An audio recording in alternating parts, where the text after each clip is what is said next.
Qui a tué Jésus-Christ? Je suis sûr, si je tends mon micro dans la foule, on aura beaucoup de réponses. D'autres diront que c'est Satan qui a tué Jésus. D'autres diront que ce sont ces démons. D'autres diront que c'est les Romains. D'autres diront que c'est les Juifs. C'est eux qui ont tué Jésus. Aucun de ceux-là n'a tué Jésus.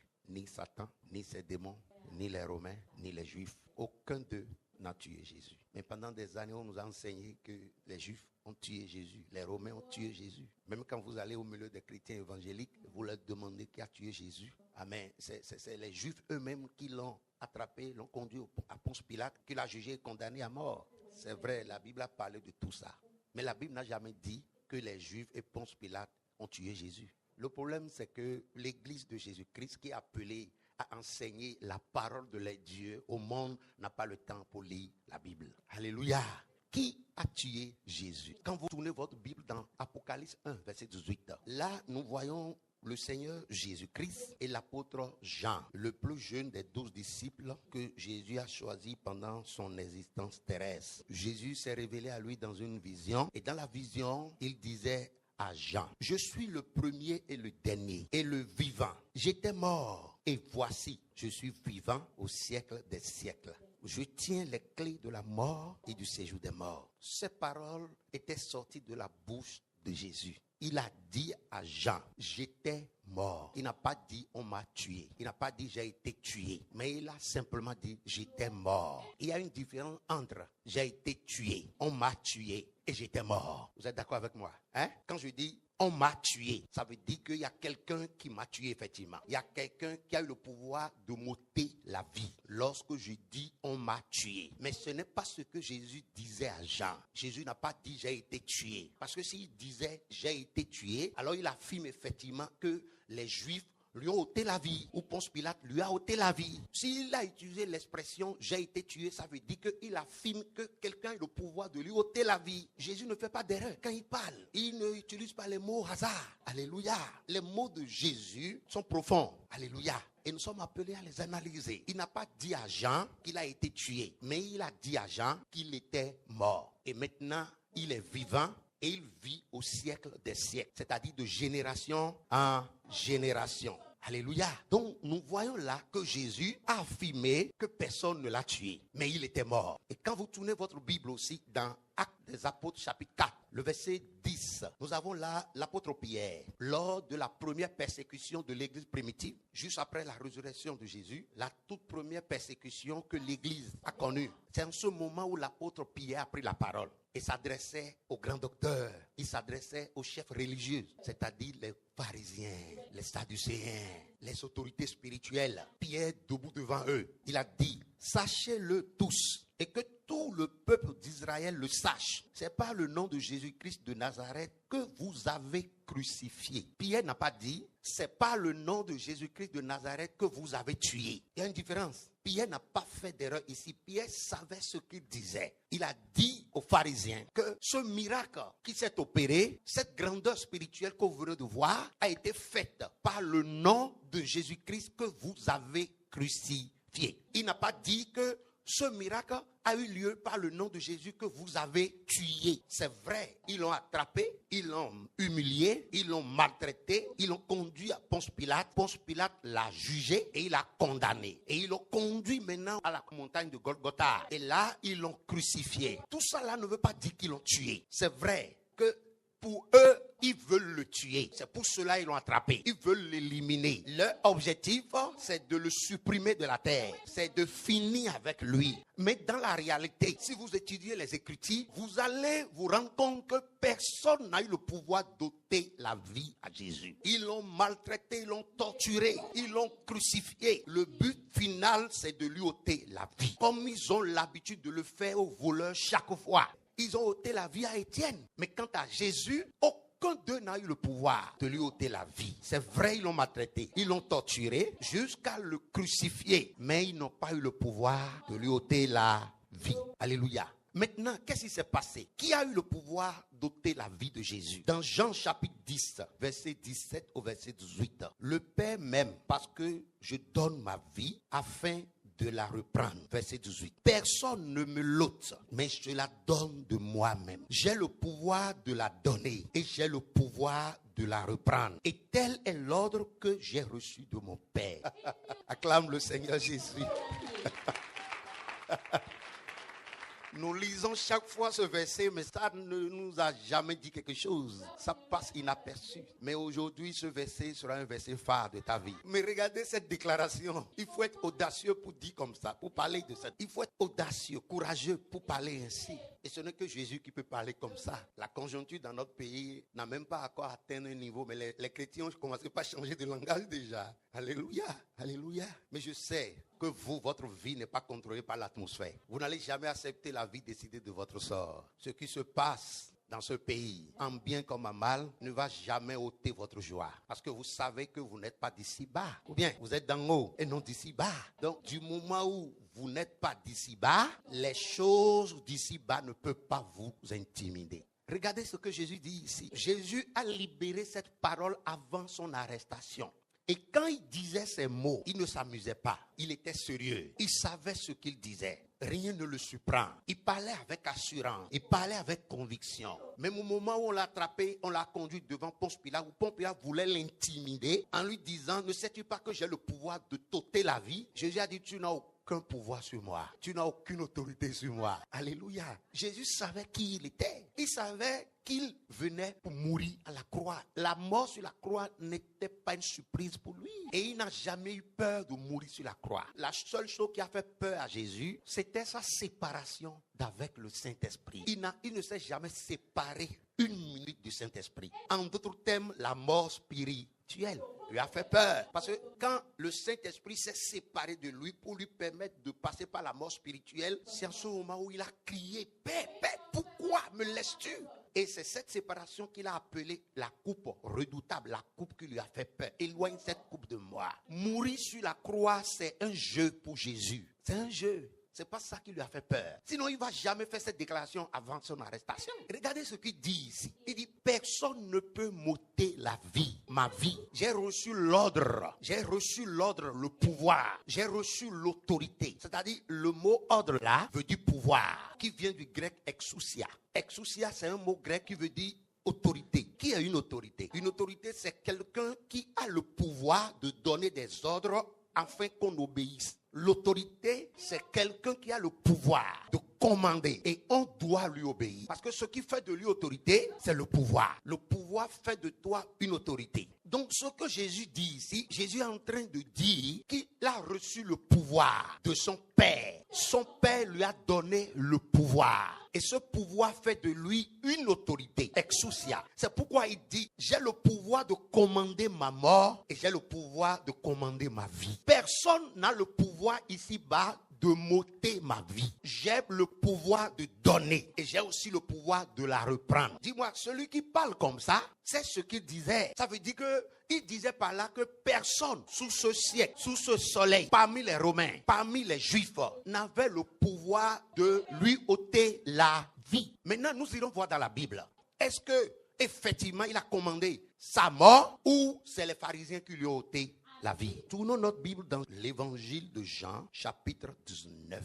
Nous lisons du verset 31 au verset 37. Gloire à Dieu. Dans la crainte que les corps ne restent sur la croix pendant le sabbat, car c'était la préparation. Et ce jour de sabbat était un grand jour. Les Juifs demandaient à Pilate qu'on rompe les jambes aux crucifiés et qu'on les enlève. Les soldats vinrent donc et il rompit les jambes au premier, puis à l'autre qui avait été crucifié avec lui. S'étant approché de Jésus et le voyant déjà mort, ils ne lui rompirent pas les jambes. Mais un des soldats lui perça le côté avec une lance et aussitôt il sortit du sang et de l'eau. Celui qui l'a vu en a rendu témoignage.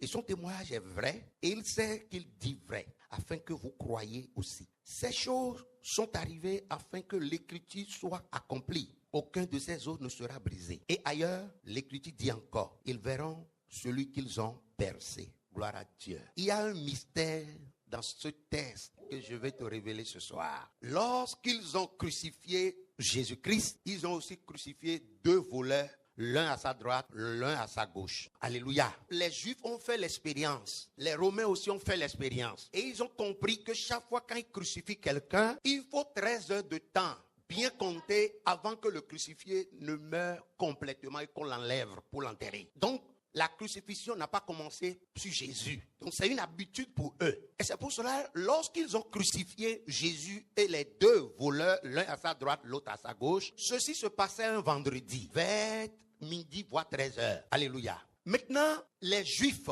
se sont rappelés que le lendemain, c'est le sabbat. Alors que la loi de Moïse ordonne que le sabbat soit sanctifié. Ça veut dire que les Juifs n'ont pas le droit de garder un crucifié sur la croix jusqu'au jour de sabbat. Et ceci a fait que chaque fois quand ils veulent crucifier un voleur, ils le font un mercredi, un jeudi, pour que ça ne coïncide pas avec samedi.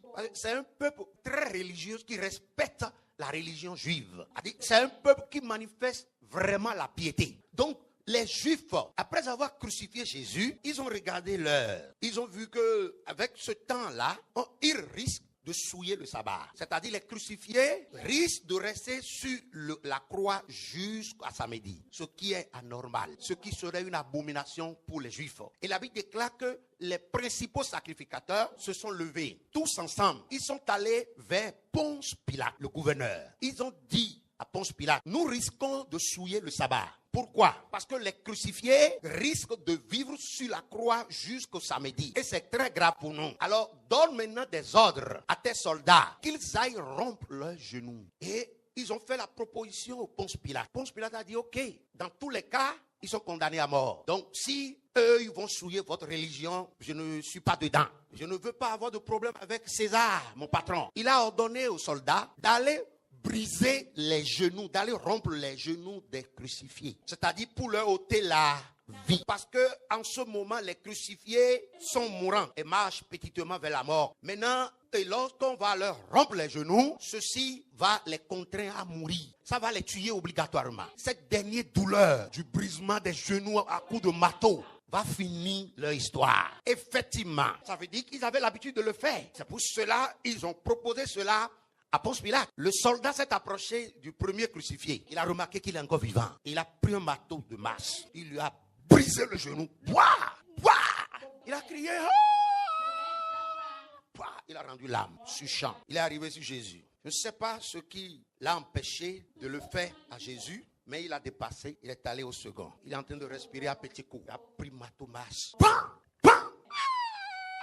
Il a rendu l'âme et il est arrivé au niveau de Jésus. Il a constaté que Jésus est mort. Pendant que les autres étaient vivants, Jésus était déjà mort. Quand est-ce que Jésus est mort? Lorsqu'on les a crucifiés. La Bible déclare 6 heures de temps après leur crucifixion. Jésus a crié, Père, entre tes mains, je remets mon esprit. Il a commandé sa mort. Nous irons voir dans la Bible. Luc 23, verset 44 au verset 46. Suivez l'histoire. Il était déjà environ la 6e heure et il eut des ténèbres sur toute la terre.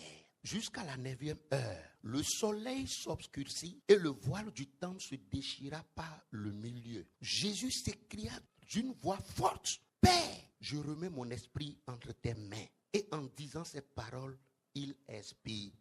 Jésus, après 6 heures de temps sur la croix, il savait que les Juifs vont se rappeler que la loi a interdit de souiller le sabbat. Et la solution était de rompre le genou des crucifiés. Alors que une prophétie a été déjà dite qu'aucun de ces os ne sera brisé. Et si vous lisez la Bible dans Exode, la nuit de la Pâque, où les Israélites devraient sortir le beau matin, Dieu leur a ordonné à chaque famille de tuer un animal, de tuer un agneau. Et il a interdit aux Juifs de briser les os de cet agneau. Il a ordonné de manger la chair et de ne rien laisser. Et aussi de ne pas briser les os de cet animal. Et Dieu savait que cet animal, cet agneau dont il mangeait la chair, la nuit de la Pâque, annonçait Christ sur la croix. C'est pour cela qu'il leur a interdit de briser les os de cet animal. Et la Bible déclare longtemps après, une prophétie est sortie pour confirmer qu'aucun de ces os ne sera brisé. Nous avons lu tout à l'heure dans Jean 19,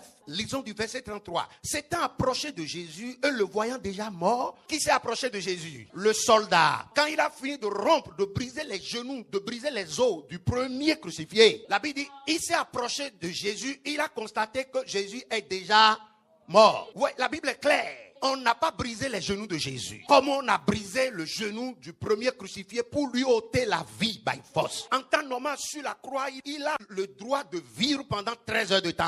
Mais on lui a ôté, on l'a obligé de mourir. Ce qui est son droit, cet dernier droit, on lui a ôté cela en lui brisant les os. Jésus connaissait ça. Et il savait que la parole a été dite sur lui. Il a été dit sur lui comme quoi aucun de ses os ne sera brisé. Rappelez-vous dans Hébreux 10, verset 5. La Bible dit, quand il venait dans ce monde, il a fait une déclaration. Il a dit, oh Père, actuellement, tu n'agrées plus les holocaustes. Tu n'agrées plus les sacrifices. C'est pour cela que tu m'as formé un corps. C'est pour cela que je viens du rouleau du livre dont il est question de moi. Je viens pour accomplir ce qui a été écrit me concernant. Jésus savait que une prophétie était sortie comme quoi aucun de ses os ne sera brisé. C'est pour cela, avant 13 heures de temps, et sachant que les 13 heures finiront par souiller le sabbat, et les Juifs ne voulant pas que le sabbat soit souillé, seront obligés de briser ses os. Ça veut dire que non seulement les soldats seront obligés de lui ôter la vie, mais de l'autre côté, c'est comme la parole de Dieu a menti. C'est pour cela, à 6 heures de temps après, il a crié. Il dit, Père, entre tes mains, je remets mon esprit. Jésus a commandé sa mort lui-même. Il a dit, Père, entre tes mains, je remets mon esprit. Car personne n'a le pouvoir de m'ôter la vie. Entre tes mains, je remets ma vie. Et la Bible dit, quand il a fini de dire ça, il était mort. Et quand le soldat est arrivé, il ne lui a plus brisé les os. Mais un autre soldat a dit, peut-être que c'est un coma léger. Peut-être c'est une erreur parce que nous n'avons jamais vu ça. Depuis que nous crucifions les gens, personne n'est mort 6 heures de temps après. Parce que 6 heures de temps après, le crucifié est encore vivant. Il peut parler. Il est sous le coup des douleurs. Il peut parler. 6 heures de temps après, on peut attendre la voix du crucifié. Mais comment se fait que lui, il est mort avant 13 heures? Comment se fait que lui, il est mort à 6 heures? Il dit au soldat, mets-toi de côté. Je vais vérifier. Peut-être qu'il nous trompe. Il a pris une flèche. Il s'est approché de Jésus. Il a poignardé de son côté. La Bible dit, il a brisé son cœur. L'eau et le sang étaient sortis sur son visage pour lui dire, je suis celui qui est venu avec l'eau et le sang pour vous sauver. 1 Jean 5, verset 4 au verset 6 dit, c'est lui Jésus qui est venu avec l'eau et le sang. Et l'eau et le sang étaient sortis. Ça veut dire que le cœur de Jésus a été brisé. Pour montrer qu'il a sauvé le monde par l'eau et le sang. Aussi pour dire qu'il a été vidé de son sang complètement. Parce que toujours dans Jean 19 là, écoutez, le verset 34, suivez bien. Mais un des soldats lui perça le côté avec une lance et aussitôt il sortit du sang et de l'eau. Celui qui l'a vu en a rendu témoignage. Et son témoignage est vrai. Et il sait qu'il dit vrai afin que vous croyiez aussi. 36. Ces choses sont arrivées afin que l'écriture soit accomplie. Aucun de ces autres ne sera brisé. Ça veut dire la prophétie. Rien ne s'est passé au hasard. Maintenant, la prophétie a été dite. Ok, si vous lisez Exode 12, le verset 46, vous allez voir là où Dieu a interdit de briser les os de l'agneau pascal. Dans Jean 19, verset 37, ils verront celui qu'ils ont percé. En d'autres termes, ils verront celui qu'ils ont crucifié. Ça parle de quoi? Ça parle de la résurrection. Ceux qui l'ont condamné, ceux qui l'ont crucifié, à la résurrection, ils vont le voir encore. Mais la Bible déclare que lorsque le soldat l'a percé, son cœur a été brisé et vidé de son sang. Mais quand Jésus est ressuscité sans aucun goutte de sang dans le corps, avec ses os au complet. Parce que la parole de Dieu est vérité. La parole de Dieu est vraie. Dieu dit, ses os ne seront pas brisés. C'est pour cela Jésus, afin qu'on ne lui brise pas les os, il a commandé sa mort. Ça a étonné les Juifs. Ça les a tellement étonnés. Si vous lisez Matthieu, la Bible déclare que le soldat qui a percé son cœur, Matthieu 27, lui du verset 54, vous voyez l'homme. Lorsque Jésus a crié, Père, entre tes mains, je remets ma vie. Lorsqu'il a commandé sa mort, la Bible déclare qu'il eut de grandes ténèbres. C'est-à-dire, de 13 heures, l'atmosphère a changé. C'était comme si c'était à 0 heure. La terre a tremblé quand Jésus a remis sa vie à son Père. Et il est mort. La terre a tremblé. Quand Jésus a commandé sa mort, quelque chose s'est passé. Quand le premier crucifié, le voleur, a rendu l'âme, la terre n'a pas tremblé. Les soldats n'ont rien remarqué. Mais lorsque Jésus a rendu l'âme, quand il a crié, la terre a tremblé. Et ces soldats ont remarqué que c'est en ce moment où Jésus a rendu l'âme. Pourtant, ils ont vérifié. Alléluia. Et ces soldats ont frappé leur poitrine. pour dire vraiment nous sommes en erreur. Assurément que cet homme était vraiment le Christ. Alors que ce soldat qui parle ainsi n'est pas un juif, c'est un Romain. Gloire à Dieu. Personne n'a ôté la vie à Jésus. Personne n'a tué Jésus. C'est lui-même. 6 heures de temps après la crucifixion, il a commandé sa mort, afin qu'on ne lui brise pas les os. Parce qu'il avait déjà dit dans Jean 10, 17, 18, j'ai le pouvoir de donner ma vie, j'ai aussi le pouvoir de la reprendre. Et c'est ce pouvoir de donner et de reprendre que Christ, après la résurrection, a confié à l'Église.